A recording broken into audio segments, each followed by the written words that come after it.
আপনি এটা একটা एग्जांपल দেখাবেন, এই আমি পুরো দেখাবো 6 মাসে সার্জিস আমি একটা এক্সাম্পল দেখাবো, একটা এক্সাম্পল দেখাই, অবশ্যই আমার একটা এক্সাম্পল দেখাই, একটা আমি এক্সাম্পল, আমার হ্যাঁ নিতে আপনারই পারবো, দেখাই। বলেন আমার এটা বলেন। বলতে মানে এটা খুব ইচ্ছা ছিল না, কিন্তু যাই হোক একজন জুডিশিয়ারির একজন খুব উঁচু পদের কর্মকর্তা আমাকে জানিয়েছেন, আমি বলি সেটা হচ্ছে আপনার বাবার তদবিরের কারণে নিয়োগ বন্ধ করে দেওয়ায় পঞ্চগড়ের জেলা জজ আর চিফ জুডিশিয়াল ম্যাজিস্ট্রেটকে মিনিস্ট্রিতে অ্যাটাচড করা হয়েছে।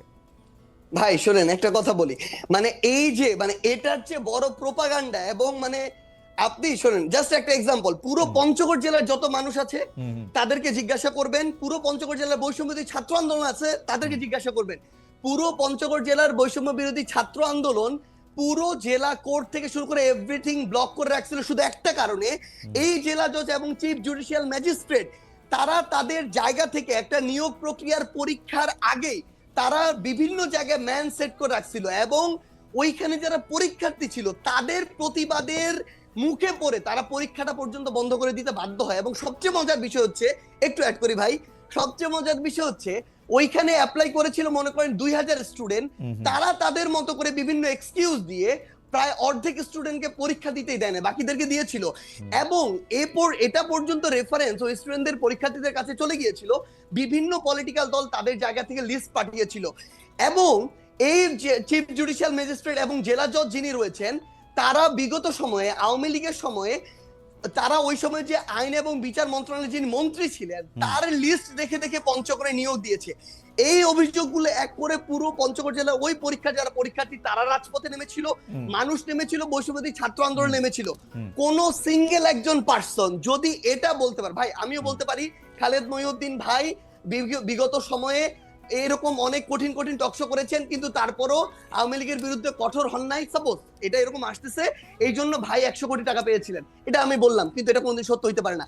আপনি সিঙ্গেল এরকম একটা দেখাবেন যে কেউ একজন বলবে যে আমাদের একটা রেফারেন্স ওই জায়গায় গিয়েছিল যে কারণে আমরা এটা বাধা দিয়েছি, সিঙ্গেল একটা। আচ্ছা প্রথম কথা যে আপনি কি এই সমস্যার সমাধান করলেন, মানে এই সমস্যার সমাধানে আপনি নেতৃত্ব দিলেন? ধরেন আমি কেন নেতৃত্ব দিব? না ভাই, সবচেয়ে বড় শুনেন, আপনার কাছে অভিযোগটা আসছে তারপর আপনি এটা সমাধান করলেন, ব্যাপারটা কি এরকম? না না না, আমার কাছে অভিযোগ কেন আসবে? আমার কাছে কোনো অভিযোগই আসে নাই।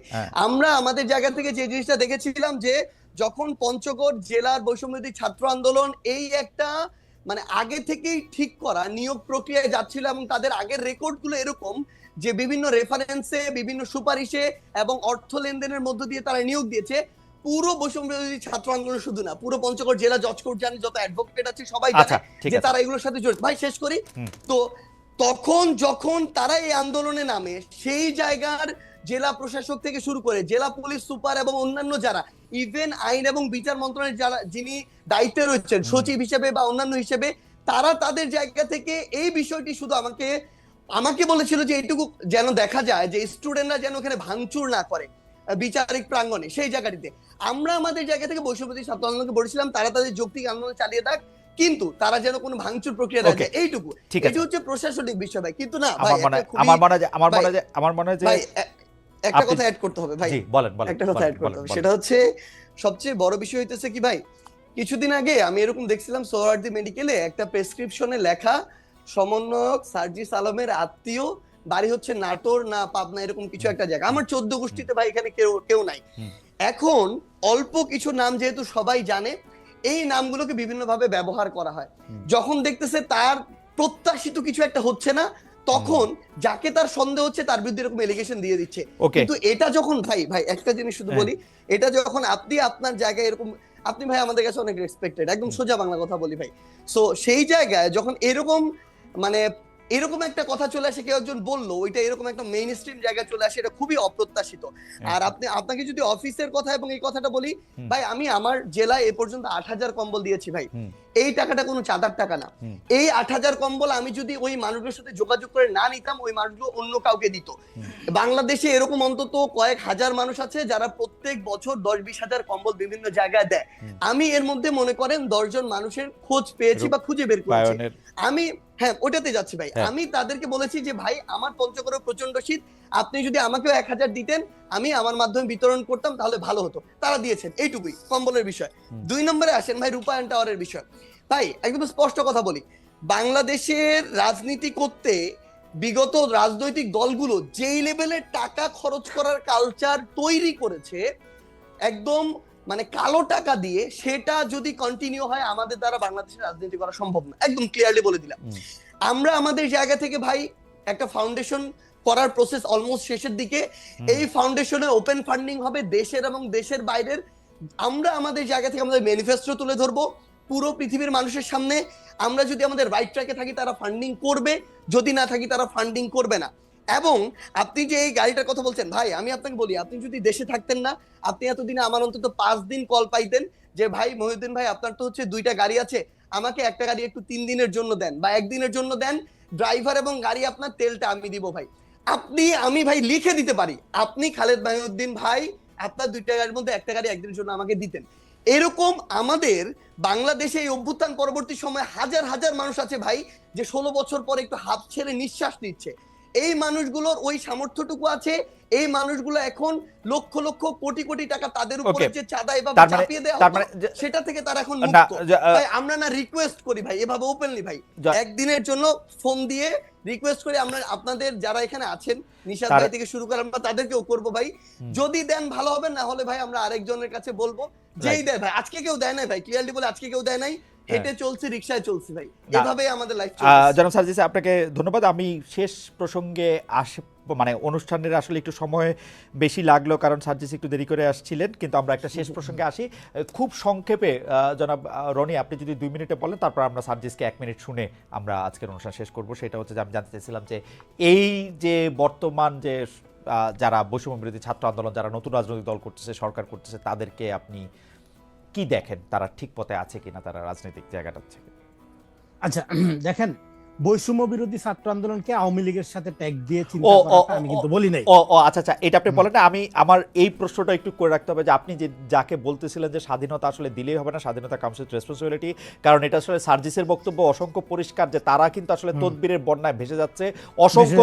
অসংখ্য লোক তাদেরকে তদবির করতেছে, তারা তদবির যদি নাও শোনে তাইলেও কিন্তু এটা বাজারে গিয়ে বলা সম্ভব যে তারা তদবির করে কাজ করছে, কারণ আমরা নিজেরাই আসলে অনেক বেশি তদবির করতেছি তাদের কাছে। তো ওই জায়গা থেকে জনগণকে বাইর করে নিয়ে আসার জন্য বা জনগণকে এইটা বোঝানোর জন্য যে তোমরা আপাত লাভ আর 150 গরুর জিয়াফত সেটা তাদের জন্য খুব গুরুত্বপূর্ণ কিনা সেটা জায়গা থেকে যদি একটু বলতে। আর সার্জিস এই ব্যাপারটা নিয়ে আপনি একটু কথা বলবেন যে জনগণকে বোঝানোর জন্য আপনারা কি করতেছেন, যে জনগণরা আসলে নতুন রাজনৈতিক বন্দোবস্ত চায় কিনা, যে রাজনৈতিক বন্দোবস্ত আসলে এই তদবির এইটা থাকবে না। জনাব রনি আপনি আগে। হ্যাঁ, এখন এই রাজনৈতিক বন্দোবস্তের জন্য দেখেন, আমি বৈষম্য বিরোধী ছাত্র আন্দোলন সার্জিস যেটা বলতেছিল যে আমরা কিন্তু রিস্কে আছি, রিস্কের কোনো কিছু নাই। হ্যাঁ দেখেন, বাংলাদেশে একটা ঘটনা ঘটে গেছে, 24 একটা ঐতিহাসিক ইভেন্ট, এবং এইটা বাংলাদেশকে রাজনৈতিকভাবে যদি মুক্ত করতে না পারে তাহলে আমরা আবার আগের জায়গায় ফিরে যাব। প্রত্যেকটা রাজনৈতিক দলের জন্য এটা চ্যালেঞ্জ আকারে হাজির হয়েছে। এখন ছাত্রদের মধ্যে ডেফিনেটলি নতুন আমাদের রাজনীতি লাগবে। সেই রাজনীতি যদি করতে এই ছাত্র নেতৃত্ব, সার্জিসদের নেতৃত্বে, মাহফুজদের নেতৃত্বে, নাহিদদের নেতৃত্বে এরা যদি ব্যর্থ হয়, যে জেনজি জেনারেশন আপনার রাস্তায় নেমে বন্দুকের গুলির সামনে বিদায় পৃথিবী বলে দাঁড়াইছে, সে নাগরিক ভিত্তিক ইনসাফ ভিত্তিক রাষ্ট্র যদি না পায় তাহলে ওই যে জাসদ গণবাহিনী টাইপের একটা এনার্কি শুরু হবে বাংলাদেশে। কারণ 5-7 বছর পরে এরা ইয়াং হবে, এদের মধ্যে যে আকাঙ্ক্ষা তৈরি হয়েছে 24-এ, দেখেন একটা গণ অভ্যুত্থান 10,000 বই পড়া যায় জ্ঞান হয়, তার চেয়ে অনেক বেশি জ্ঞান রাজনৈতিক প্রাজ্ঞতা পোলাপানদের দেয়। হ্যাঁ, ফলে আমি মনে করি বৈষম্য বিরোধী ছাত্র আন্দোলন, নাগরিক কমিটি এবং এই যে ছাত্র নেতৃত্ব, তারা যদি একটা নতুন বাংলাদেশ, নাগরিক ভিত্তিক ইনসাফপূর্ণ বাংলাদেশ কায়েম করতে ব্যর্থ হয়, তার কাফফারা এদের প্রত্যেককে দিতে হবে। কারণ আমরা বেঁচে আছি শহীদদের দায়ে। আপনি তো রনি এটা খুব সহজে বলতেছেন, কিন্তু এইটা করা কি সম্পূর্ণ ওদের হাতেই আছে? যে ধরা যাক এটা কি একটা সিলেবাস, যে এই সিলেবাসটা পড়ে আমরা পরীক্ষা দিলাম, এটা সিলেবাস। কারণ হইলো কি, আওয়ামী লীগ দেখেন বাংলাদেশে ঐক্যটা হয়েছে আওয়ামী লীগের বিরুদ্ধে। আপনার কি করতে হবে আপনি জানেন। আওয়ামী লীগ যা করছে তার উল্টাটা করলে বাংলাদেশ দাঁড়াই যাবে। হাসিনা যা করছে, হাসিনা যেভাবে ব্যুরোক্রেসি চালাইছে, হাসিনা যেভাবে জুডিশিয়ারি চালাইছে, হাসিনা যেভাবে আপনার শিক্ষা প্রতিষ্ঠান চালাইছে, ওইভাবে আপনি চালাবেন না, তাইলে বাংলাদেশ দাঁড়াই যাবে। কিন্তু এটা চালাবেন না, যে তার জন্য একটা ঐক্য দরকার। সেটা কি? জামাত, বিএনপি, ছাত্র জনতা, নাগরিক সম্মিলিত একটা ঐক্য দরকার। এখন সেই ঐক্যটা কেন হচ্ছে না? কারণ হইলো, যেটা বলতে চাচ্ছিলাম এর আগে, আওয়ামী বিরোধিতার মধ্যে একটা তারতম্য আছে। ধরেন আপনি আওয়ামী লীগের বিরোধিতা করতে গিয়ে আপনার ন্যারেশনটা হয়ে গেছে জামাতের মতো, আবার আরেক গ্রুপ আওয়ামী লীগ বিরোধিতা করতে গিয়ে হয়ে যাচ্ছে ওটা বিএনপির মতো। তাহলে আমরা যে নতুন রাজনৈতিক বন্দোবস্তের কথা বলতেছি সেটা তো আর হচ্ছে না, সেটা হয়ে যাচ্ছে বিএনপির মতো অথবা জামাতের মতো। তাহলে মানুষ তো এই দুইটা দলকে একই দেখে, জানে তারা, হ্যাঁ, তারা তো বছরের পর বছর, দশকের বছর দেখতেছে। তাহলে আপনি নতুন রাজনৈতিক বন্দোবস্তের কথা যেটা বলছেন, সেটা মানে নতুন দল শুধু না, আপনাকে একটা রাজনীতি প্রস্তাব করতে হবে, এবং সেই রাজনীতিটা কোথা থেকে উঠে আসবে তার একটা মডেল জিয়াউর রহমান কিন্তু দেখাইছে। জিয়াউর রহমান দেখাইছে কিভাবে রাজনীতিতে উঠে আসতে হবে, এই প্রেস কনফারেন্স থেকে না, রাজনীতিতে উঠে আসতে হবে মিডিয়ার বকবক থেকে না, রাজনীতিতে উঠে আসবে রোড থেকে, মাঠ থেকে, মানুষ আপনাকে, অথবা ক্যান্টনমেন্ট থেকে না। জিয়াউর রহমান ক্যান্টনমেন্ট থেকে রাজনীতি করে ওঠে, এটা জিয়াউর রহমান একটা বিপ্লব করছে। দেখেন আরেকটা বলা হয় কিংস পার্টির কথা, জিয়াউর রহমান একটা বিপ্লব করছে আর আমরা করছি একটা অভ্যুত্থান। ফলে আমাদেরকে জনগণের কাছে যাওয়া ছাড়া আর কোনো পথ নাই। জিয়াউর রহমান বিপ্লব করার পরে আবার জনগণের কাছে গিয়ে আমরা তো এত কিছু বুঝি না। আপনি তাত্ত্বিক, আপনি বলেন এটাকে অভ্যুত্থান, এটা বিপ্লব না, নাকি বিপ্লব অভ্যুত্থান না? বিপ্লব অভ্যুত্থান না, আমাদেরকে অন্য স্যারেরা আবার আইসা বলে যে না এটা আসলে বিপ্লব হয় নাই, অভ্যুত্থান হয়েছে। মানে তো ডেফিনেটলি অভ্যুত্থান, কারণ বিপ্লব হওয়ার জন্য আপনার সবকিছুর উপর ওই বিপ্লবী মানে অভ্যুত্থানকারী শক্তির কন্ট্রোল থাকে। দেখেন সার্জিসটা কোনো কাজ করতে পারতেছে না এই আমলাতন্ত্রের কারণে, সার্জিসটা কোনো কাজ করতে পারতেছে না জুডিশিয়ারি কন্ট্রোলটা তো ভাঙা যায় না। আমাদের দরকার, শুনেন, এই ছাত্র নেতৃত্ব যদি ফেল করে তাহলে আমাদের শহীদদের এই যে দায় একটা আছে না, এটা তো আছেই, জীবিত যারা আহত এবং এই যে বিপুল তরুণ জনগোষ্ঠী জেনজি জেনারেশন যে অভ্যুত্থান ঘটাইছে, তারা আগামীতে যে পলিটিক্যাল এংজাইটিতে ভুগবে এবং তার ফলে যে বিস্ফোরণ হবে, সেইটা এখন কি কেওয়াজ, সেই কেওয়াজ আমি কল্পনাও করতে পারি না। সেটার দায় নিতে হবে, সেটার দায় সমস্ত রাজনৈতিক দলকে নিতে হবে যেরকম, এবং ছাত্র নেতৃত্ব আমি মনে করি তারা ভালোভাবে বুঝতে পারতেছে আমি জনগণের নতুন রাজনীতি গড়ে তোলার জন্য মাঠে যাবে এবং জনগণের ভিতর থেকে একটা রাজনৈতিক দল গড়ে তুলবে। আমি জনগণের জায়গাটা বোঝার জন্য একটু জনাব সার্জিস আলমের কাছে আসি। জনাব রনি, আপনাকে ধন্যবাদ। সার্জিস, আপনি যদি 1-1.5 মিনিটের মধ্যে কথা শেষ করেন তাহলে ভালো হয়, আমরা আসলে অনুষ্ঠানের পরে। জনাব সার্জিস। ভাই, আমরা আমাদের জায়গা থেকে এখন পর্যন্ত বাংলাদেশের প্রত্যেকটা জেলা, উপজেলা, ইউনিয়নে যাওয়ার চেষ্টা করছি। আমাদের জাতীয় নাগরিক কমিটি, বৈষম্য বিরোধী ছাত্র আন্দোলন, জাতীয় নাগরিক কমিটির প্রায় 300-র উপরে আমাদের কমিটি আছে উপজেলা পর্যায়ে, আর বৈষম্য বিরোধী ছাত্র আন্দোলনের প্রায় 40টার মতো জেলা কমিটি আছে। আমি আমার জায়গা থেকে অভ্যুত্থানের পরে এখন পর্যন্ত প্রায় 35-36টা জেলায় গিয়েছি। আমরা যখন ম্যাস লেভেলের মানুষের সাথে যাই, কথা বলি, তখন আমরা তাদের যে আশা আকাঙ্ক্ষা, ভাই খুব সাধারণ চাওয়া পাওয়া, ভাই তারা তাদের জায়গা থেকে শুধুমাত্র মানে খুব সিম্পল, যেটার সাথে জড়িত ওই জায়গায় স্বাধীনতা চায়, তার মতো করে কাজটা করতে চায়। দ্রব্যমূল্যের তাদের জায়গা থেকে সহনীয় পর্যায়ে তারা চায়, তারা আইন শৃঙ্খলা পরিস্থিতি ঠিকঠাক চায়, তারা চায় একটা অফিসে গিয়ে তাদেরকে চাঁদা দিতে হবে না, তারা ঠিক মতো তার কাজটা বুঝে পাবে, তারা চাইতেছে কোনো একটা যদি কোর্টে যায় তারা তাদের বিচারটা বুঝে পাবে, একদম খুব সিম্পল চাওয়া। আমরা আমাদের জায়গা থেকে মনে করি বাংলাদেশের মানুষের যেমন অনেক ধরনের সমস্যা অনেক বেশি, বাংলাদেশের মানুষের চাওয়াগুলো সহজ।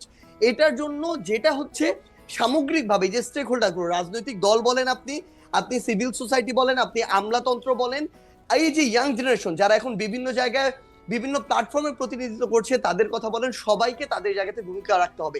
এবং সবচেয়ে গুরুত্বপূর্ণ, সাধারণ জনগণ আমরা যাদেরকে বলি, যারা শুধু প্রশ্ন করে, দায়বদ্ধ কম থাকার বিষয়টা যাদের ক্ষেত্রে দেখা যায়, তাদেরকেও ভাই দায়বদ্ধ হইতে হবে।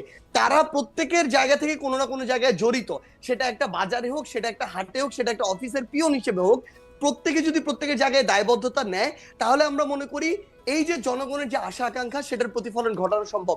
আরেকটা জিনিস ভাই আপনাকে শুধু বলি, এত বড় একটা অভ্যুত্থান হয়ে গেছে, এই অভ্যুত্থান আমরা এখন দেখতেছি না যে এইটাতে চড়তেছে, এই শার্ট পরতেছে, এই কাপড় পরতেছে, কত না কত টাকা করে ফেলছে, কত না কত কিছু মনে হয় খরচ হইতেছে। ভাই এত বড় একটা অভ্যুত্থান হয়ে গেছে, শাহবাগে গামছা করে 5 টাকা 10 টাকা তোলা হয়েছে, 10, 12, 15 হাজার টাকা, ওইটা দিয়ে ওই দিনের প্রোগ্রাম চলছে। যদি উদ্দেশ্য ভাই একটা জিনিস শুধু, যদি উদ্দেশ্য আমাদের সৎ থাকে, সামনে আমাদের ওই চিন্তা ভাবনা দেশ এবং মানুষকে রেখে থাকে, ওই 24-এর অভ্যুত্থানের স্পিরিটটা থাকে, ভাই খুব বেশি কিছু খরচের প্রয়োজন নাই, 24-এর অভ্যুত্থানের স্পিরিটটা না, 24-এর অভ্যুত্থানের স্পিরিটটা সম্পর্কে সার্জিস আপনার সামনে কি কোনো স্ক্রিন আছে, আপনি কি আমাকে দেখতে পাচ্ছেন? না মনে জি হয়। আমি দেখতে পাচ্ছি, আপনি দেখতে পাচ্ছেন? ভাই। আপনি দেখেন, জি। আপনাকে আমি আসলে স্ক্রিনে দেখাইতেছি, এটা হচ্ছে মেহের আফরোজ শাওনের একটা স্ট্যাটাস। মেহের আফরোজ শাওন স্ট্যাটাসে দিছিলেন 17 জুলাই আবু সাঈদের বুক চিতিয়ে দাঁড়ানোর একটা ছবির একটা ইয়ে দিয়ে উনি এটার মধ্যে বলছিলেন যে মানে সমালোচনা করছেন সরকার। এটা 17 জুলাই 2024। সেই মেহের আফরোজ শাওনকে গ্রেফতার করা হয়েছে হইলো ফেসবুকে অ্যাক্টিভিজম করার জন্য। মানে ডক্টর ইউনূস, মানে আমি যে বলি মানে একদমই শেখ হাসিনার পথে এই সরকার হাঁটতেছে। আপনার এরকম মনে হয় না সার্জিস? শেষ না মানে ভাই, এটা একটা এটা জিনিস আসলে বলি ভাই, ভাই একটু মানে আগে এটা একটা কথা বলছেন, ফেসবুক ভাই। অ্যাক্টিভিজমের ভাই, জন্য কি আসলে গ্রেফতার করা যায়?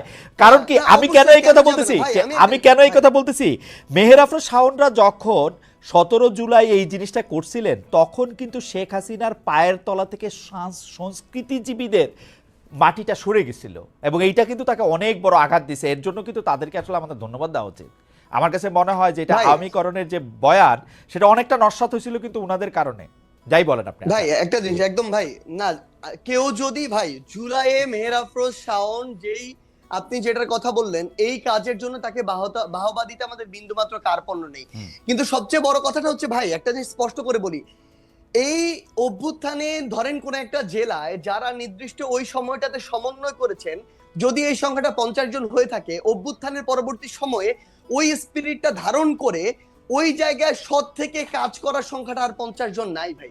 5-10 জন ওই জায়গা থেকে বিচ্যুত হয়েছেন, ক্ষমতার অপব্যবহার শুরু করেছেন বিভিন্ন জায়গায়, তাদের জায়গা থেকে চাঁদাবাজি বা এরকম কাজ কারবার শুরু করেছেন, এরকম অনেকে আছে। এখন সবচেয়ে বড় কথাটা হচ্ছে ওই নির্দিষ্ট একটা ভালো কাজের জন্য আমি অবশ্যই তাকে ধন্যবাদ দিব, কিন্তু সেটাকে কেন্দ্র করে এখন যেমন আমরা দেখছি কয়েকটা গ্রুপ হয়েছে ভাই, আমি নিজে 2টা ফেসবুক গ্রুপ কারা চালায় আমি জানি না, তাদের বিরুদ্ধে আমি মামলা করেছি নিজে গিয়ে, আমার জীবনের প্রথম মামলা। কারণ সেখানে তারা যত রকমের মিথ্যা কথাবার্তা আছে, প্রোপাগান্ডা আছে, যত রকমের মানে একটা মানুষকে অপদস্থ করা যায়, হেয় করা যায়, এই কথাগুলো দিয়ে আমাকে এবং আমার পরিবারকে সংশ্লিষ্ট করে কথা বলছেন। ফেসবুক এটা কোনোদিন ভাই, এটা কোনোদিন গণমাধ্যমের মানে তারা সোশ্যাল মিডিয়া যে স্বাধীনতা প্রত্যাশা করে, এটা কোনোদিন সেই স্বাধীনতা হইতে পারে না ভাই।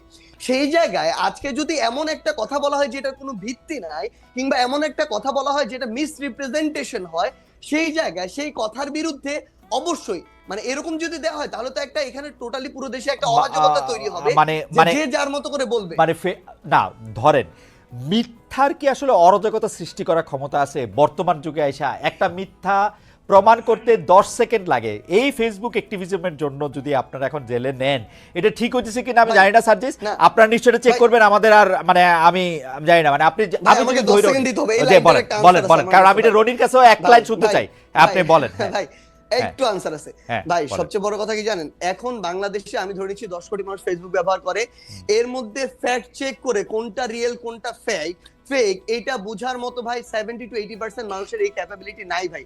যেটা সামনে আসে তারা ওইটাকে রিয়েল মনে করে। এই জন্য আমার যখন সর্বশেষ ভাই মজার একটা কথা বলি, সর্বশেষ যখন বিয়ে হলো আমাকে এরকম অনেকজন জিজ্ঞাসা করছে গ্রামের মানুষজন, তোমার না আগে বিয়ে হয়েছিল? মানে তারা আগের ওই ফেক জিনিসগুলোকে বিশ্বাস করে নিচ্ছিল ভাই। তো আপনি এরকম কত প্রোপাগান্ডার বিরুদ্ধে গিয়ে দাঁড়াবেন যেখানে আপনার পিছনে দেশ এবং দেশের বাইরে এই টিম থেকে সার্জিস আমি বুঝতেছি না, প্রপাগান্ডার বিরুদ্ধে তো আপনার দাঁড়াইতে হবে না, কারণ প্রপাগান্ডা তো নিজেই মিথ্যা প্রমাণিত। আপনি কি তাদের সবাইকে নিয়ে জেলে ভরে দিবেন? না ভাই জেলে ভরবো না, কিন্তু ভরছেন তো যখন ভাই আপনার কথাটা শুনেন ভাই, যখন এরকম অসংখ্য হতে থাকবে এবং যেটা আসলে একটা সঠিক জিনিসকে রং ওয়েতে নিয়ে যাবে, মিসরিপ্রেজেন্ট করবে, তখন এটার বিরুদ্ধে অন্তত আপনি যদি কয়েকটা ব্যবস্থা না নেন তাহলে তো এটা চলতে থাকবে, তাহলে তো আপনি কখনোই একটা রাইট ট্র্যাকে আপনি যেতে পারবেন না। তার মানে জেলে নেওয়া ঠিক আছে আপনি মনে করছেন? ভাই জেলে নেওয়া ঠিক আছে না, এটা একটা বিচারিক প্রক্রিয়ার মধ্যে দিয়ে যাবে। কারো যদি এরকম সংশ্লিষ্টতা থাকে যে এটা কোনো একটা মানে বিশৃঙ্খলা বা আইনের বাইরে কোনো একটা কিছুতে যাচ্ছে, তখন ব্যবস্থা নেওয়া হবে, না হবে না। সার্জিস আপনি আমার খুবই প্রিয়, কিন্তু আপনার বলা আমার কাছে খুবই হাসান মাহমুদের বলার মতো লাগতেছে। যাই হোক ভাই শুনেন, আমি আপনাকে একটা জিনিস বলি ভাই, না আর আমাদের সময় নাই। আপনি আপনার কথা বলছেন যে আপনি তো আসলে দৃষ্টান্ত বুঝাইতে